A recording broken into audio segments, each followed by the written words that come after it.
बहुत बहुत धन्यवाद सभापति जी। मैं इस विषय पर अपनी बात रखना चाहता हूं और सवाल भी करना चाहता हूं, क्योंकि जिस फील्ड से मैं आता हूं, मेडिकल फील्ड से आते हैं, और नर्सिंग घोटाला हमारी फील्ड से जुड़ा हुआ है। और आप सबके सदन के सामने कुछ बातें मैं रखना चाहूंगा। सरकार का सबसे पहला दायित्व क्या है? सबसे पहला दायित्व है शिक्षा, स्वास्थ्य और सुरक्षा देना। इस घोटाले में शिक्षा तो तार-तार हुई है, पर इस प्रदेश के स्वास्थ्य के साथ भी जबरदस्त खिलवाड़ हुआ है। और ऐसे लोगों को जो पहले व्यापम में फर्जी डॉक्टर बनाया गया, आज नर्सिंग घोटाले के माध्यम से फर्जी नर्सिंग स्टाफ बनाया जा रहा है।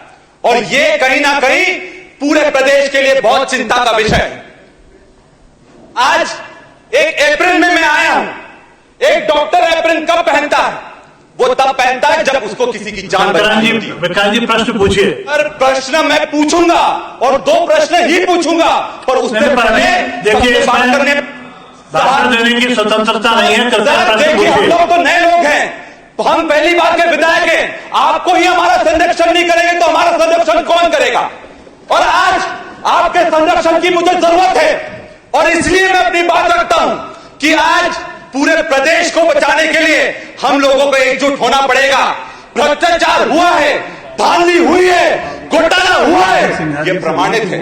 आपको मैं बता दूं कि सरकार ने तब तक कार्रवाई नहीं करी जब तक कि कोर्ट ने उसका संज्ञान नहीं लिया। अगर सरकार को कार्रवाई करनी होती तो पहले करनी चाहिए थी।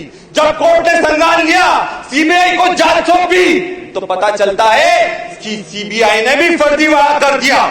और सबसे बड़ी दुख की बात आप सबके सामने रखना चाहूंगा कि 2018 में नर्सिंग के नियम बनाए गए, और उसमें जो एरिया की बात करी गई वो कही थी 23,200 स्क्वायर फीट का कम से कम आपको क्षेत्र की जरूरत है अगर आपको नर्सिंग कॉलेज खोलना है।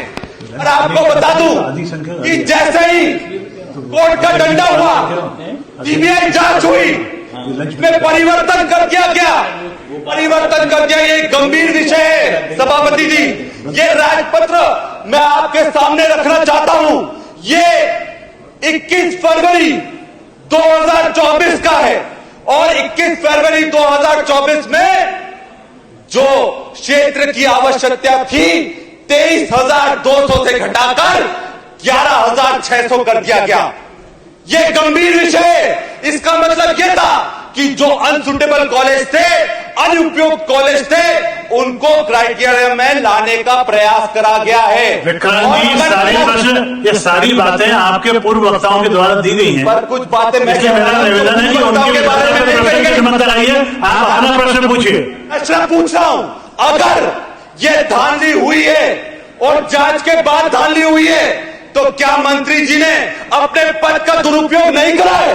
सवाल यह है, जो कोर्ट में विषय चल रहा है वो सुटेबल अनसुटेबल नर्सिंग कॉलेजों का चल रहा है, उपयुक्त अनुपयुक्त का, पर मंत्री जी की जो इसमें भूमिका है उस पर ये सवाल कौन करेगा? और आपको बता दूं, अभी उस पर भी आ रहा हूं। बात यह है कि हमारा आरोप है, और ये प्रमाण के साथ मैं बोल रहा हूं कि मंत्री जी ने अपने करीबियों को बंदरबाट नर्सिंग कॉलेज की करी है। और इसमें सबसे बड़ा उदाहरण मैं दूंगा, Bhopal public high secondary school का, जो साकेत नगर में है और यहां से सिर्फ 7 किलोमीटर दूर है। उसमें जो संचालक है, जो डायरेक्टर है, वो दीपक गुप्ता है। उनके भाई सूर्यकांत गुप्ता उनके भाई हैं, और वो पार्षद है भारतीय जनता पार्टी के, और मंत्री जी के खास हैं। अरे प्रश्न पूछिए भाई। का दुरुपयोग हुआ है कि नहीं हुआ, ये एक हमारा प्रश्न है। दूसरा, ये उसी स्कूल में 2 नर्सिंग कॉलेज का रजिस्ट्रेशन है। अब ये बताइए, एक स्कूल है जहां 2 शिफ्ट में क्लास लगती है, और 2 नर्सिंग कॉलेज का उसमें रजिस्ट्रेशन कैसे हो गया?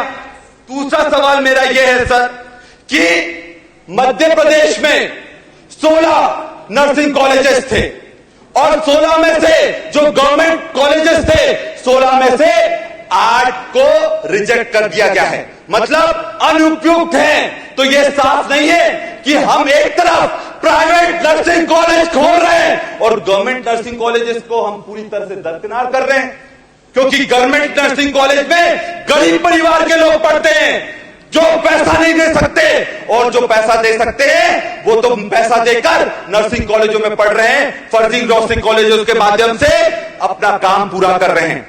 सर, मैं ये सवाल करता हूं कि जो बच्चों की यहां बात करी गई है, जिनके 4 साल खराब हो गए नर्सिंग कॉलेज में भटकते भटकते, पर परीक्षा नहीं, ये विषय भी आ चुका है, ये विषय भी आ चुका है। आप बाकी सदस्यों की भी चिंता करें, आपके बाद में आपकी पार्टी के और भी सदस्यों को बोलना है।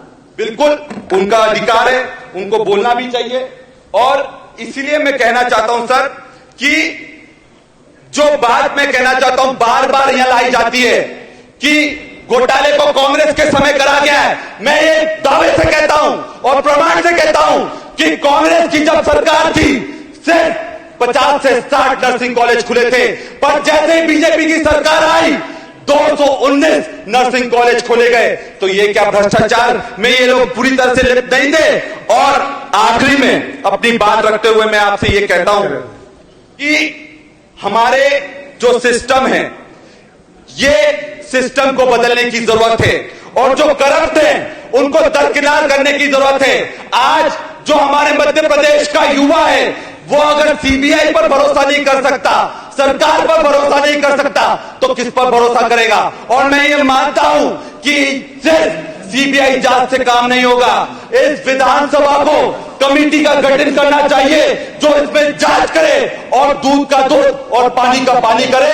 मैं ये प्रश्न करता हूं और ये उम्मीद करता हूं कि इस पर जो सरकार है बहुत गंभीरता से निर्णय लेंगी और भ्रष्टाचारियों का साथ नहीं देगी। जो मगरमच्छ है उन लोगों को जेल पहुंचाने का काम करेगी। बहुत बहुत धन्यवाद। जय हिंद।